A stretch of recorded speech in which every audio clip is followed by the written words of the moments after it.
Welcome to Politics Done Right. I am your host, Egberto Willies. This is a progressive program that will take the mystery out of politics. This is the program that will encourage you to make sure government becomes we the people. Whether you are liberal, progressive, conservative, or otherwise, you get to air your point of view. We are an independent media outlet that, unlike mainstream media beholden to corporations, we only owe allegiance to you. Remember, you can also send me a tweet at EGBERTOWILLIES. That is at Egberto Willies. Let us engage. It is Politics Done Right. Welcome to Politics Done Right from the studios of KPFT 90.1 FM, Houston, your community radio station. We have a great program for you today.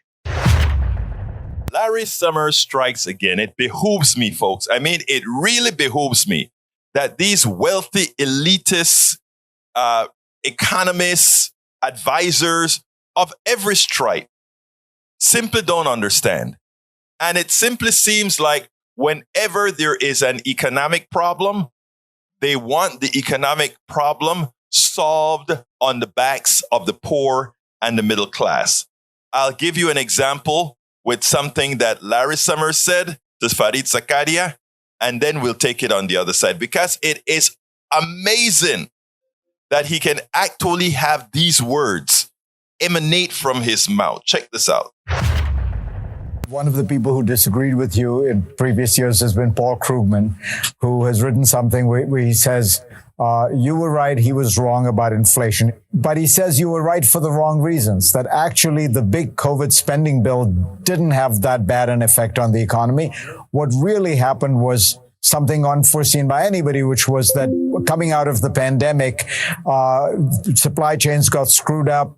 People started buying lots more goods rather than services, and all those kind of snafus and log jams caused by the pandemic are really what has produced this inflation.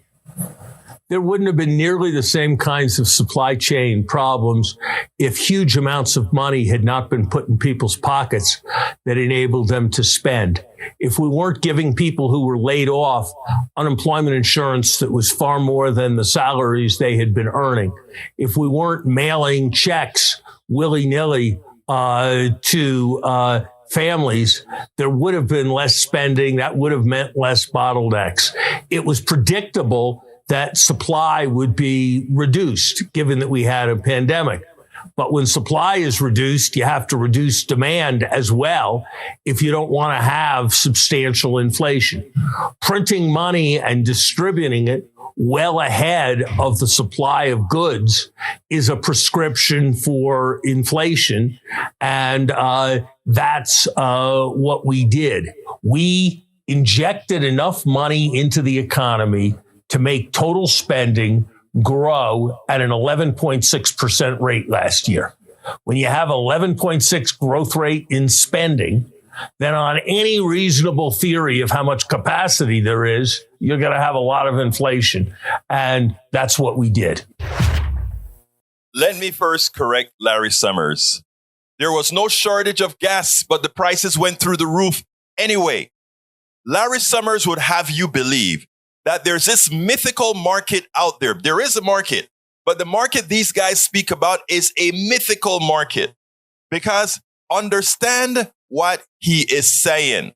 He's acknowledging that government does have a role. In other words, if we can put money somewhere, we can get particular results.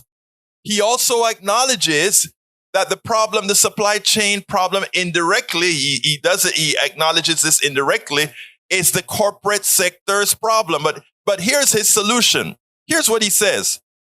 Well, if you, one, give people monies, put more money into their pockets when there's a supply chain problem, then of course prices are going to go up. He's acting as if prices magically go up. The corporatocracy says we are going to increase the price of this product, whether there is demand or whether there's capacity or not. I'm not talking demand. I'm saying whether there's capacity or not. I can understand price increases when there is no capacity. And the reason why is, well, if there's no capacity, maybe you need some higher prices to help bring back capacity, even though the lack of capacity is the doing of those who created that lack of capacity, the corporatocracy, put in put in jobs overseas, and also not having inventories in America, just-in-time inventory, created those shortages, which then caused the prices to rise. And when the prices rise, these guys make more profits. What we should do is clamp their profits for their failures. In other words, if you failed with the supply chain problem and the prices as such, you charge higher prices, then we return their excess profits back to the system for being screwed up in failing to create a supply chain problem that you used to maximize your earlier profits. I mean, it's simple. We are always asking the middle class and the poor to pay. The second thing he says, and you gave more money than they earned with wages that they had before. It has been common knowledge that we've had stagnant wages for over 30, 40 years. In other words, Americans have not really gotten increases in their salaries in that time. All the Biden administration did is saying, if we are going to pay you while we ask you to stay home, we are going to pay you a living wage, which is somewhere around $15 an hour. It's really should be quite a bit more. If our wages had gone up with inflation and productivity, we would be at a minimum wage of $21 or so per hour. But no, Biden and the administration said, okay, we'll pay the money we pay you to stay home is equivalent to $15 an hour while you're staying home and getting things together. Can the middle class and the poor, for a change, get a break? When the economy cratered, the government had no problem, absolutely no problem, creating something called creating liquidity. In other words, quantitative easing. They had no problems creating quantitative easing for the corporations. You didn't hear them saying, well, you guys put yourself in this position. You guys created derivatives that destroyed the market. They destroyed the market. This was the corporatocracy destroying the market, and the government made them whole. But asking the middle class or putting a few bucks in the middle class's pocket, oh, it's going to be inflationary. No, it's not. It's inflationary for the products that we have short supply on, the supply chain problem that these guys created. So yes, if we allow for inflation on just those products that have supply chain issues, understandable, as long as we don't allow those corporate frauds to increase their profits based on the increased prices. We should take it all back from them and put it back into the economy. They created the problem. And then they ask the middle class and the poor to pay for it over and over and over again. People, we have to smarten up. We have to stop buying into the fallacies that they tell us. We have to be cognizant. We have to be cognizant of how our economic system actually works. We need a better economic system, but this is what we got right now. We have to get into a bifurcated free enterprise system where we don't have a corporatocracy with dominion over us who dictate what we spend, dictate what we earn, dictate everything. You want freedom? Those people who support the corporatocracy, they're always talking about freedom. That's a false freedom. You want real freedom? Then it should be you who are owning these companies that you work for. Then it should be you who are profiting from the labor that you provide. Then it's you who should be in charge. And there are ways to do these things. I am surprised that this message from Pete Buttigieg didn't get more coverage, where he's stating Just like you love. Check this out, and then we'll take it on the other side. This is a very interesting and important message, I think, from Pete Buttigieg. I don't know if you heard, but Congresswoman Liz Cheney spoke directly to Senate Republicans who are on the fence about the need, in her view, to codify protections for same-sex marriage. It's still clear if there are 10 Senate Republicans willing to support it. Republican Senator Rubio told my colleague Manu Raju he's going to vote no, and he called the vote a, quote, stupid waste of time. What's your reaction on that? What's your message to Senate Republicans? If he's got time to fight against Disney, I don't know why he wouldn't have time to help safeguard marriages like mine. Look, this is really, really important to a lot of people. It's certainly important to me. I started my day, as I try to do on weekends. I try to give Chasten a little bit of a break and do breakfast with both of our twins. That alone, that's no small thing, as every parent of small kids knows. It was one of those days where the tray table wasn't quite fitting into the high chair, and I'm trying to make sure that they're busy enough with their little cereal puffs to give me enough time to chop up the banana and get the formula ready. And it just, I don't know, that half hour my morning had me thinking about how much I depend on and count on my spouse every day. And our marriage deserves to be treated equally. And I don't know why this would be hard for a senator or a congressman. I don't understand how such a majority of House Republicans voted no on our marriage on as recently as Tuesday, hours after I was in a room with a lot of them talking about transportation policy, having what I thought were perfectly normal conversations with many of them on that subject, only for them to go around the corner and say that my marriage doesn't deserve to continue. If they don't want to spend a lot of time on this, they can vote yes and move on. And that would be really reassuring for a lot of families around America, including mine. Absolutely. So great job. But, he knows how to humanize, personalize issues perfectly. That's what I really enjoy about the way he creates narratives. And in America now, storytelling and narratives are everything. Look, it is time for us to forget about all these types of prejudices. Allow people to live. Buttigieg said it perfectly right.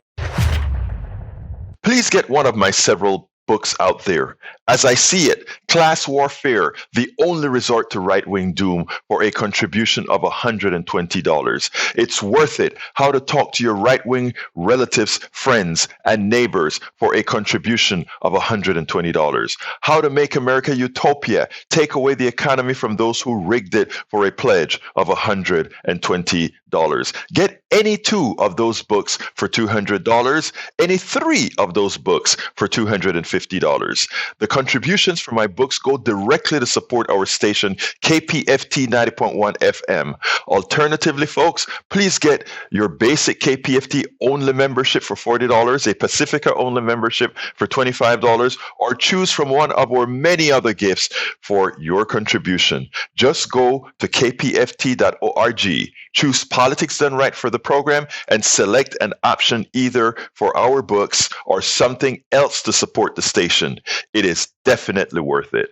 You can listen and or watch Politics Done Right Mondays through Fridays on Facebook Live at facebook.com/Politics Done Right, or on YouTube Live at politicsdoneright.com/YouTube.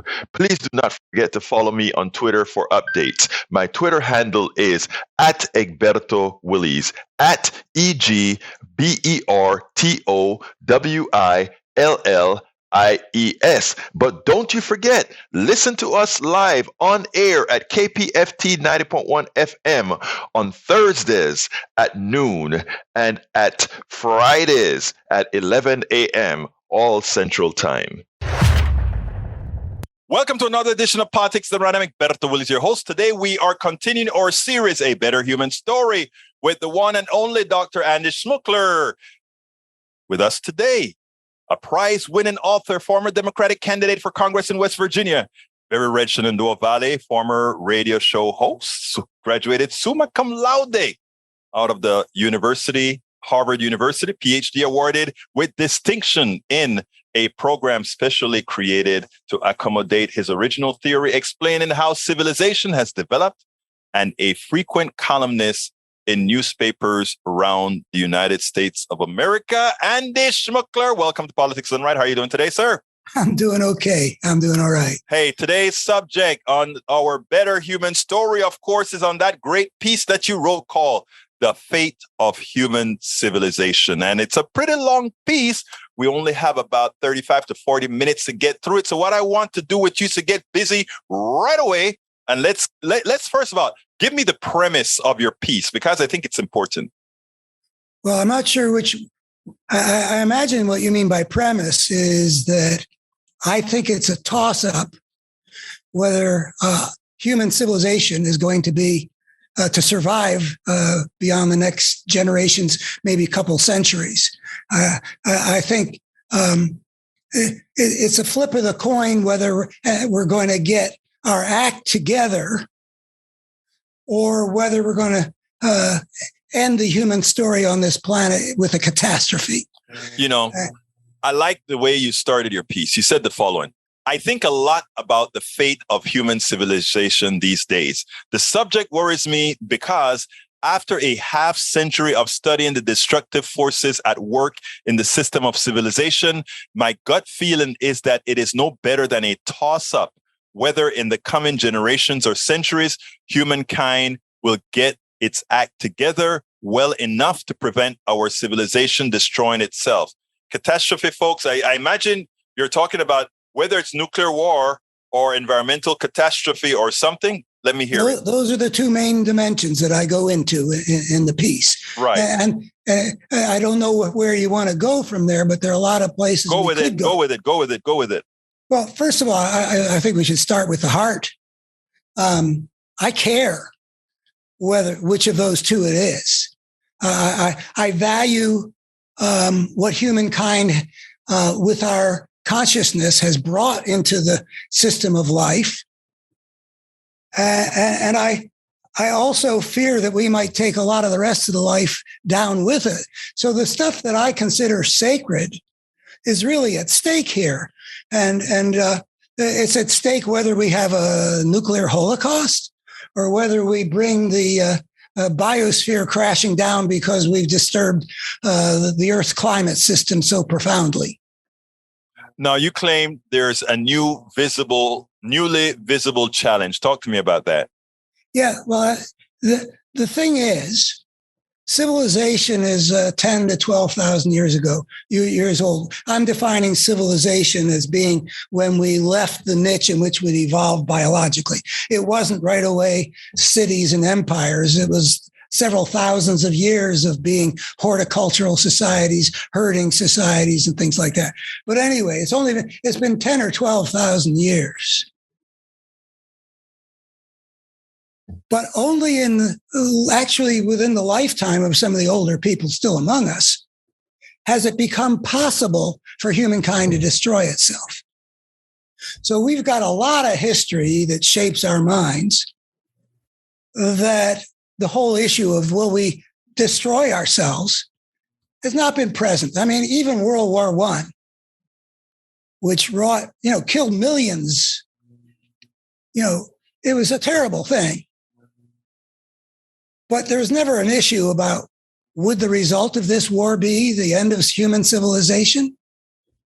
That happens recently with the Manhattan Project, 1940s, developing the atomic bomb.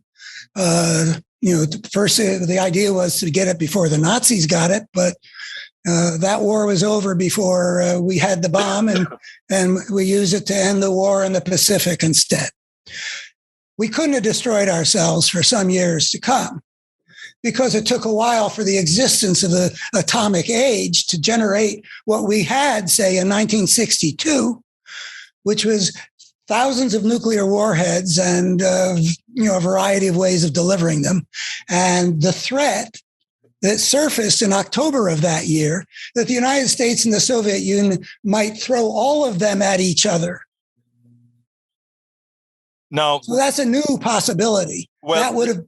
Yeah. Let me ask you something, because we hear we hear about, I'm an engineer, so I pretty much know the answer. Do we really have enough nuclear bombs to blow the entire place up?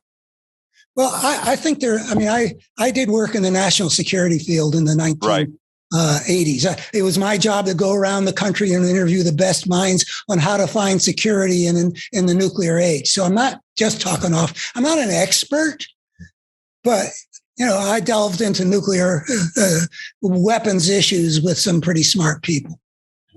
And I think there's a lot that's unknown about that. But I think that there is a real possibility that if the all-out nuclear exchange that was imagined with that doctrine of mutual assured destruction, that kind of an exchange would have ramifications that would be enormous. I think the survival of life on Earth would be up for grabs. There's that extreme. But at the very minimum, when you've talked about nuclear winter and like it's climate change on steroids overnight. We have a record of what happened when the asteroids hit 66 million years ago, and it took life hundreds of thousands of years to recover. So I think it could be of that magnitude, but there's a lot that isn't known and wouldn't be a good experiment to conduct. We don't want to conduct that experiment, but I mean, there are calculations that we can make based on the amount of energy involved in each of these bombs, et cetera, and what would be released in the air. And a long time ago, I don't remember when it was, I made some backsheet calculations, and it turns out, we could pretty much destroy the countries that we're targeting, but there would still be, polluted life throughout the world.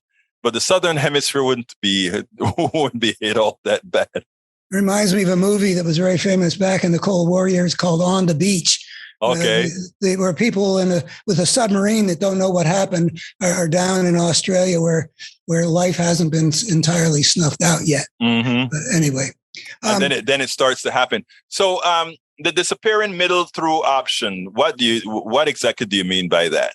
Well, first, let me just say there's a lot that's not known, because if we go back to the first Gulf War, when Saddam was driven out of Kuwait, he set all these wells on fire. And there was a lot of concern about what is this going to do? Are we going to have a little ice age or something like that? Right. With all that crap up in the stratosphere? They didn't know what was going to happen. As it turned out, it wasn't as bad of a scenario as they feared. Mm-hmm. But it just proves the point that when you talk about detonating several thousand, maybe 5,000 nuclear warheads on land, with all the, a single big volcano can lead to crop failures around the planet. Yeah, that is what Krakatoa did, right? Yeah, so I think, and there have been minor versions of it since. Right. So anyway, I don't know. My impression is that nobody knows, but anyway, so it's a new thing. Even the idea that we don't know, that we might, and the idea that we might be powerful enough as a bull in our ecological china shop that we could actually devastate the world of life, our cities underwater, species rendered extinct in the thousands, to have that kind of an impact and to see, look what we're doing to ourselves, not to mention everybody else. That's also new. So it's since World War II opened the atomic age. It was about 1970s that people start to think about the potential that we could really blow it here on Earth if we don't do better by the planet. So these are new ideas that we are not equipped by our history to think about. We haven't had to deal with that issue till very recently. Now, let me ask you something, because, again, our series is called A Bitter Human Story. And to me, a bitter human story would be for those in power to really realize that they know that a nuclear exchange is unwinnable, and just prevent the possibility of these things occurring, to just go ahead and say, these things should be off limits altogether and we should all destroy them all, right? Well, that idea has been around for a long time. I'm always, I'm always skeptical that we would become more secure if we were relying on all the nuclear powers to keep a good faith agreement. So, how to deal with nuclear weapons is a very complicated thing. The idea of getting rid of them is out there. I'm a little scared of it, but I don't know how it would work. But I have seen a lot of bad faith in this world. And we see it all the time. There's no reason not to believe that there would be bad faith in that regards, The thing about it is, maybe there's some other solution of not completely losing it all, but making sure that you get enough that you can hit, a few people. But the kind of volume that both Russia and America have is pretty ridiculous. Russia has more nuclear bombs than the United States. But that said, even what the United States have is catastrophic. I think we need to reorganize the civilization on a fundamental level. Basically the issue, as far as I see it, is you cannot have you cannot indefinitely have a world in which things like the Cuban Missile Crisis can happen. If you keep on playing that, it's the equivalent of playing Russian roulette and spinning the chamber again and again. You know how it's going to end up if you keep on doing it. One time there's going to be a bullet. There is going to be a bullet. And likewise, so a lot of the things that are contributing to this right now is, I think the main thing is you cannot have a world in which nuclear superpowers can go to war with each other. So maybe that means getting rid of nuclear weapons. I think it means creating a global security system in which basically there is a means of dealing with things that has to do with like the rule of law on a global basis to replace what we have talked about previously, which is anarchy and the war of all against all. And the problem of power that arises from that, which leads to sovereign entities confronting each other like we could still do in Ukraine and like the Chinese and the Americans might do over Taiwan. I mean, we have not changed anything since the Cuban Missile Crisis. It could happen. And if it could happen, eventually that kind of thing, if we keep on spinning the chamber, eventually what can happen will happen. We need to reorganize that. We also need, I think, to reorganize. I mean, this is still going another step, which is even harder, probably. But we've got a crazy man. Well, that's putting it a little too strongly. We've got a gangster in charge of a nuclear arsenal. And we had a man like Trump in charge of a nuclear arsenal, too. And I'm relieved we survived that. I had no idea what a guy like that might do. I mean, there's a while when he was rattling things at Rocket Man out there in North Korea. I remember. Although the reality is, I doubt it. Let me tell you, I doubt if Putin's people or the generals that work for Trump, two people I consider madmen, I doubt if they would have obeyed those orders, but we never know. One hopes. I mean, I've seen 7 Days in May and those things where, one hopes. I mean, there was a time when the word went out that don't, if Nixon orders something really crazy, don't do it. Don't do it. Yes, because without checking with me, I think that was James Schlesinger. He was then the Secretary of Defense. And I think that there was a time also in this recent stint where the chairman of the Joint Chiefs, Miley, sends out some messages. He sure basically putting himself in the command structure where he doesn't belong because he was trying to say. Yeah, the Joint Chief of Staff, actually. I mean, it was a mixed feeling, but I was basically glad that he was willing to get a little bit lawless in order to preserve the whole ball. Anyway, so we don't, the way the world is organized allows a disproportionate number of the major figures on the world stage to be human monsters. I don't know what percentage of the population are human monsters, at the level of Hitler and Putin and Trump and Mao. I think I read somewhere what percentage of the population were psychopaths, but I don't remember what that number is. That's not a negligible number. Yeah, it's quite a bit, but it's not. I mean, it's in the single digits. But there are quite a few psychopaths out there, and it's amazing because I call it the super capitalists. I think are the ones who show those psychopathic behaviors. I don't know how many that psychopathy equates to being a human monster. The human monsters are generally psychopaths, but there's a malignant quality to somebody like Hitler. Actually, I see what you're saying. Exactly.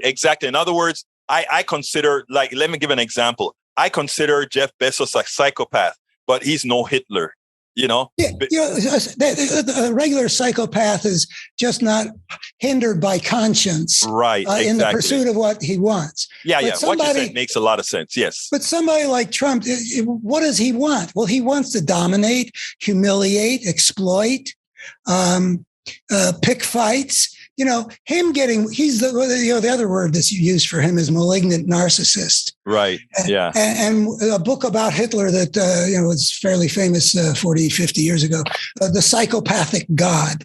We're talking about people who are not just not bound by conscience, but are actively pursuing evil. Right. And there's the proportion of them that play major roles in the human story is, I think, out of proportion to their numbers in the human population. And that's the problem of the spirit of the gangster that we've talked about.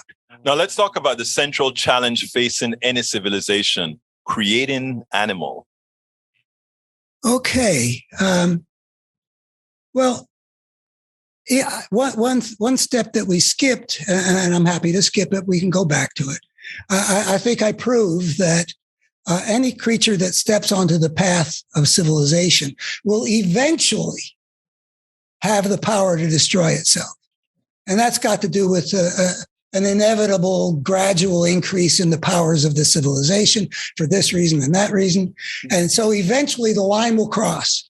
Just to tell you that I am actually doing the order that you have, which is the central challenge. That comes after the central challenge. Okay.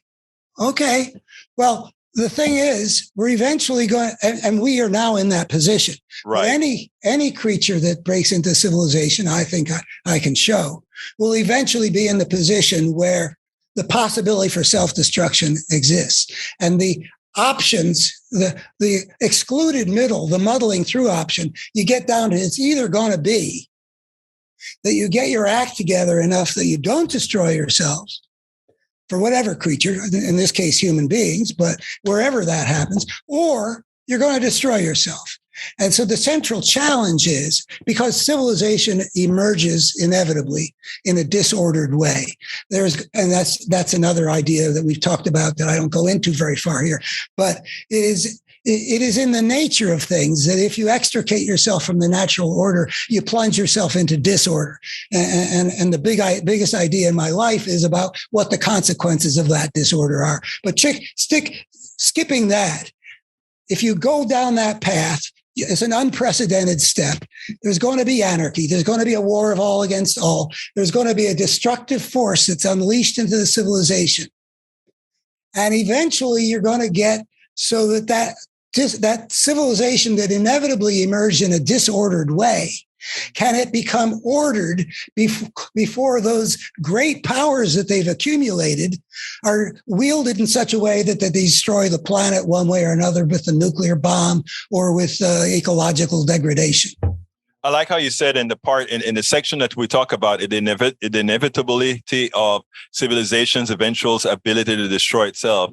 You point out something that's important, right? That is that the power can be used benevolently or malevolently. In other words, as an example, nuclear power, we can use it to generate electricity and hopefully put away the nuclear waste safely, or we can just use it to create bombs that hurt people. So there's one example of something that's we can use our power, the power that we gain from learning how to control the atom negatively or positively? What other aspects of that would you look into? So there are two factors that emerge together.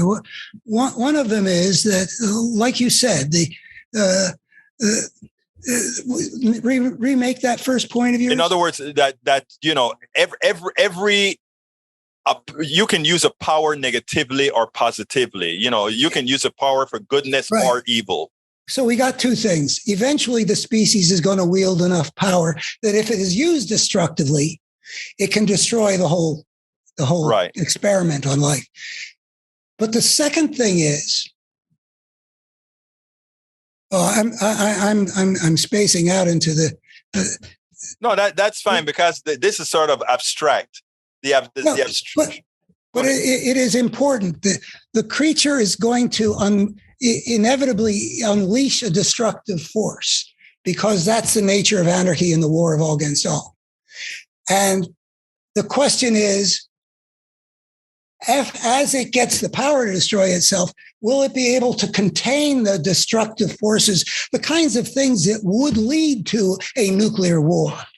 I mean, in a healthy planet, no two nuclear powers, even if they existed, would be inclined to go for war. If that war occurred and you looked at why did that happen, you would see there were destructive forces at work in individuals, in social systems, in the international arena. What led to World War I? Nothing good. What led to World War II? Nothing good. We can also say what came out of those things. Nothing good. Let me ask you something. I want to postulate it this way. Because you talk about, it seems like we ultimately use our power too often to do wrong, right? I sit down as a person imagining having ultimate power. Let's say I had ultimate power. Given my biological chemistry, I can't see myself harming people.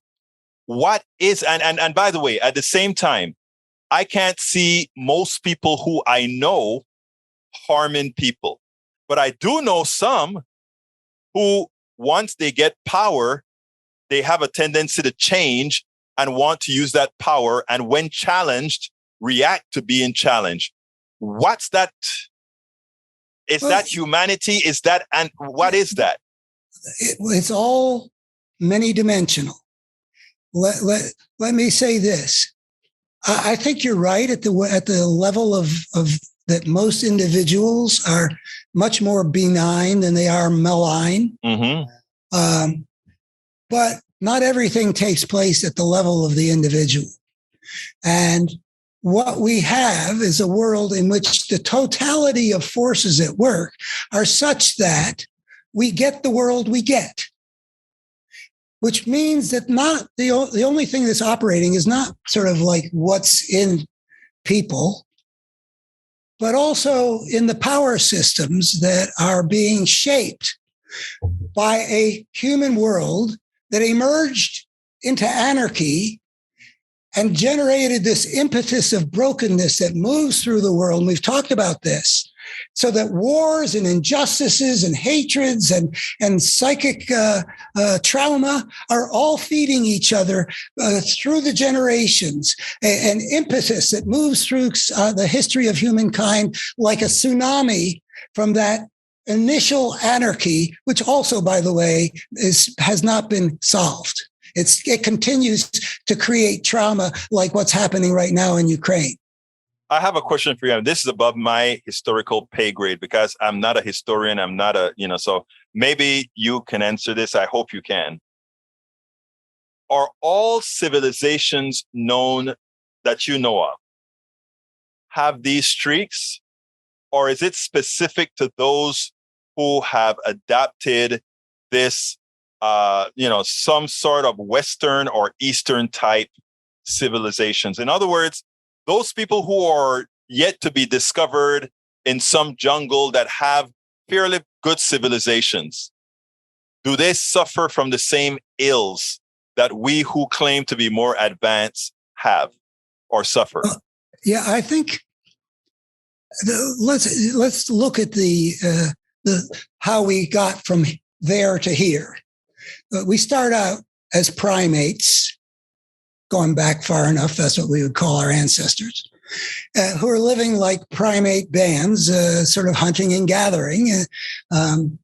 And then over the course of whatever you want to consider 4 million years, and then maybe 2 million years. And, Homo sapiens, the first sign is 300,000 years ago in some cave in Spain. But anyway, this thing is coming along and we're living in a very continuous way. And we probably had a certain variety of cultures, but basically the impression I got when I studied this stuff was that these are egalitarian bands that we could look at them and feel probably pretty decent about, we belong to that species. Mm-hmm. Then the beginnings of this new experiment of life, unprecedented, a creature that extricates itself from the niche in which it evolved biologically by inventing its own way of life. And you've got horticultural villages, and then you get little chiefdoms, and when you're building into tribes, you end up with some kingdoms. By the time you get to full-blown civilization, my understanding is, from having studied, I'll admit this is mostly back in the 70s, but the anthropology showed to me, the anthropologists were saying that there were 6 places on this planet where civilization emerged independently. So something's going on. And mostly the river valleys, 4 of them are river valleys in the old world, and 2 of them are areas of circumscribed land in the new world. And wherever they arose, by the time you get to the empire and you've got kind of the same ugly face. That was my question. Yeah. There'll be cultural differences. Maybe some of them may be worse than others, but whether it's the Pharaoh or the kings of Mesopotamia, or the Aztecas or not. Yeah. Or the Incan Empire in Peru, or the Aztec, there is, and that was what my big idea was about. A social evolutionary force has been unleashed because of the anarchy. It's a dynamic of the system, not a function of the nature of the creature. So we are better creatures than our history shows, and that's and we are better creatures because we found that it's better to be better, right? No, we're better creatures because our history has selected for the spirit of the gangster. What emerges out of all those different cultural possibilities that were early on, we didn't immediately get to be the spirit of the gangster shaping civilization. It took some thousands of years. But of all the cultural options that came in, there's a selective process. The people who prevail in the war of all against all, they're the kinds of people who get a disproportionate role. And that connects, though I haven't been able to think this through as clearly as I'd like, but it connects with the fact that, a Hitler in Germany, or a Stalin in the Soviet Union, or a Mao in China, they get to or a Saddam in Iraq. These all human monsters I just mentioned, they get there in part for the same reason that the spirit of the gangster dominates the evolution of civilization, because of the disorder. And so the central challenge is to recognize the nature of that force that's at work, that it feeds white supremacy, it feeds hostilities between nations, it feeds the culture of lying like we see on the right, it feeds fascism in all of its forms. We've got to see that this is a coherent force that is the current version of that impetus of brokenness that we stumbled into because we took the path into civilization, which was a place that nobody had ever been, and there was no order to make sure it would work in a life-serving fashion. Yeah, actually, it spoke a lot about, to some extent, about this cosmic historian, right? Shall we go there? Yes. So, I enjoy this fantasy. I kind of love it. I identify with the guy, and I'm going to call it a guy because I identify with it. It's somebody. I'm imagining that there have been a lot of creatures, out of the 6 billion planets in the Milky Way and the billions of galaxies. There must be other civilizations that have emerged. I don't know that. That's just my gut feeling. I mean, those numbers are so, as it were, astronomical. Well, anyway, I'm imagining that this has been tried in a variety of ways, and if I'm right about it being a toss-up whether we're going to make it or not, and if I'm right in believing that we're probably fairly typical of all these creatures on other planets that have tried the same thing, then I'm guessing that there will be some civilizations that got their act together and some civilizations that blew it and destroyed themselves. So my hypothetical cosmic historian or cosmic social scientist has a research project. I'd love to see it done. He's going to study the two piles, the pile of civilizations that blew it and the pile of civilizations that rose to the challenge and put their house in order in time to thrive for the long haul. Anyway, he's going to study the case studies. He's going to do some statistical analysis, and he's going to come up with, this is what characterized this group of the successes, and this is what characterized the failures. And what I propose, of course, this is a fantasy, I don't know, but I believe that the findings would be that the earlier the creature recognized the nature of the challenge that being civilized entailed, that you have to order the thing in time, the more likely it was to survive. And then secondly, the more it directed attention and effort to meeting that challenge, sooner it did, the more likely it was to survive. While on the other hand, those societies that just focused on the immediate problems, of course, they do need to be dealt with, not saying they don't, but who didn't have any serious attention given to the long-term challenge, and who simply backed into the future, they were likely not to make it. That makes a lot of sense, right? I mean, it is almost as if you know that you have a deficiency, you can work on your deficiency because you know you have it. So you come back to reality now. Now that you're back into reality, what do we do? Well, let me say, first of all, that I find that idea that I just proposed, the findings of the guy, I find it sort of weird in a way, because in a way it's so obviously true. All three of those things are so obviously true. Yet it feels like a kind of a profound idea. And that kind of seems weird. Why should you have to say, of course you have to pay attention to the, well, actually, because, what's profound, what is something, and this is what I find all the time, and I've learned this over time in talking to thousands of people, and that is, you can't assume that what is obvious to you is readily obvious to somebody else. Yeah, that's it. And the idea, I mean, we've got a culture that, where the business world thinks of the future as the next quarterly report. Exactly. And, there's something that's interesting, because folks used to tell me that I write at too high a level, that I need to write on to a third or fourth or fifth grade level. Depends on who you're trying to reach. Right. But what I'm saying is I'm trying to reach everybody. Right. Oh, so the thing about, no, but really, I'm trying to reach everybody. And my thing is, but I don't want to bore the person that says, you could have told me that by using these 3 words instead of those 10 words. Right. So there's a balancing act. And what I came about doing is doing a mixed bag. Right. I try to do things in a way that bring folks in and not undermine those who will eventually learn, right?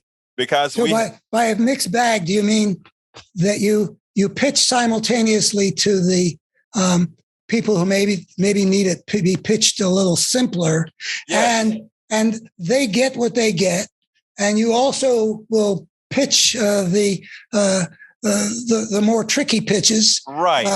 That the bit more experienced batters know how to hit. Yes, and let me tell you what I found. In starting simple and then getting a bit more complex as we go along, what happens is that you actually engage the person who would think just simply, and they, because they like what they've seen before, they then want to grow. And it's something that I talk to people about all the time, and that is just assuming people are. We have to come to the point where we learn how to deal with people and learn that because of everybody's different experiences, we have to find a way to get to them. But we are running close on time, so I need to get to our closer here on your subject here, which is. Did you want me to say something? Sure. Please do. So I say that we should be doing two things at this point. Yes. One is we should be working collectively as a species, to the extent that we can do it, to ask ourselves, what would our civilization look like if it was ordered in such a way that the possibility of our destroying ourselves had been eliminated or at least minimized? Doctor, and that's your last part, right? I mean, the last part of the major last part of this piece is the beneficial effects of knowing what we're up against, right? Yes, and in particular, I'm saying we should envision the destination we need to reach. Even though it's not easy to know the answer, we should be continually working on it, and then ask, what steps can we take now that are wisest and most effective in terms of our desire to get to that destination in time to secure the long-term survival of human civilization. You know, and that your last piece where it says eliminating the current American crisis as a non-trivial component of that battle over the fate of human civilization. Yeah, if the fascists get control of this country, which is a serious danger right now, the chances of humankind surviving the coming generations takes a serious hit.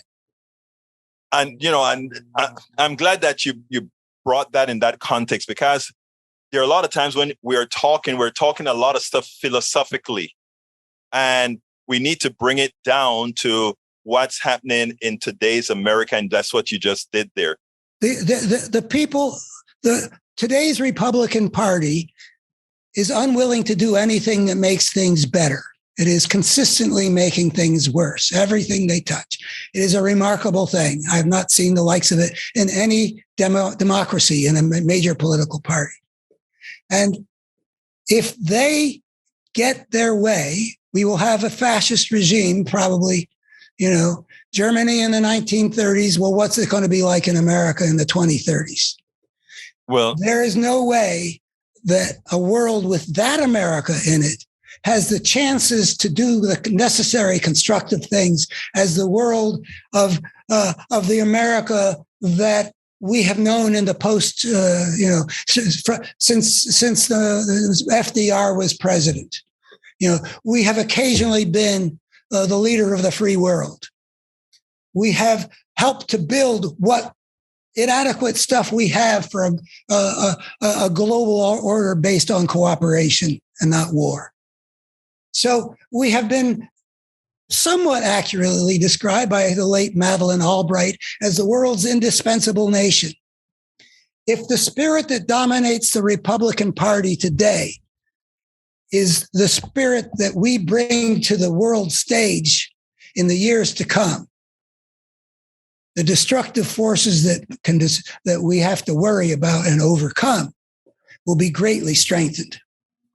Andy Schmookler, Dr. Andy Schmookler, summa cum laude graduate of Harvard University, among many other things, radio host, etc. Thank you so kindly. Did I bring that down to a level you endorsed? Absolutely, sir. A better human story. Thank you so kindly, Dr. Schmookler. Please get one of my several books out there.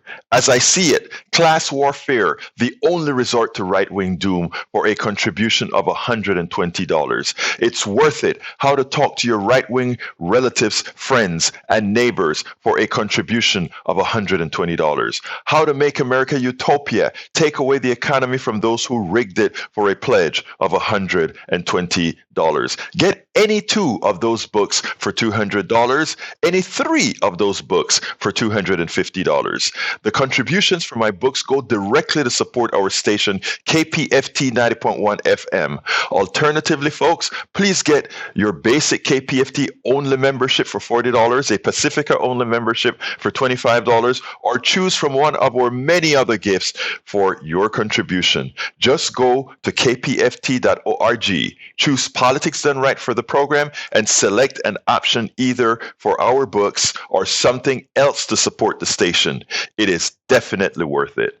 You can listen and or watch Politics Done Right Mondays through Fridays on Facebook Live at facebook.com/Politics Done Right, or on YouTube Live at politicsdoneright.com/YouTube. Please do not forget to follow me on Twitter for updates. My Twitter handle is @Egberto Willies, @EGBERTOWILLIES. But don't you forget, listen to us live on air at KPFT 90.1 FM on Thursdays at noon and at Fridays at 11 a.m. all Central Time. Please remember to keep your community radio station in your minds. Keep KPFT on your mind. Talk about it. Tell your friends about it.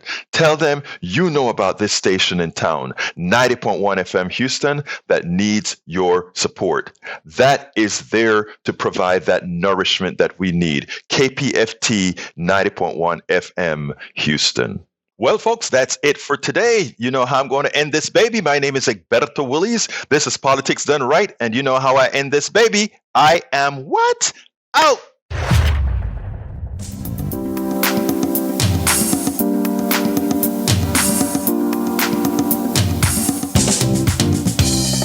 Welcome to Politics Done Right.